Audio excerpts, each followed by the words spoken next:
Hello and welcome to Currency Point, presented by me, Evan Lucas, for FP Markets. As always, please have a very good read through of the disclaimer on screen. Everything in this video is general in nature. None of it should be relied upon as any form of personal advice. FP Markets does not know your personal scenario, nor your personal financial goals, and therefore none of it should be relied upon as any form of advice at all. It's just general in nature only. This week, it's very hard to actually sort of give you a gauge of where we're going. In fact, if anything, it's probably guesswork.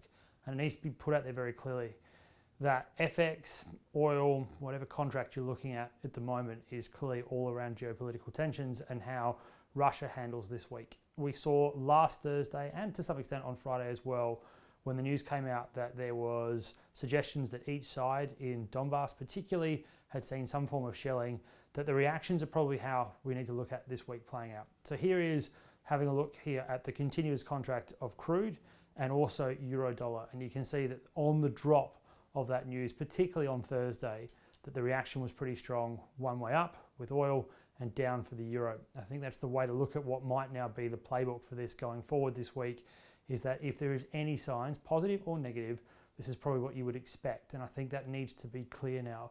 There's enough geopolitical talk going around as well that'll drive this all over the place because it's actually overriding all fundamentals. We're only about 20 days away from the Fed and what they're going to do in March. And even though, again, we saw last week inflation data being incredibly robust across the world, it was ignored, which means at the moment that brinkmanship where we currently sit in Eastern Europe is all that matters in FX. And that's probably why you just need to be very, very cautious with what happens in your trading this week.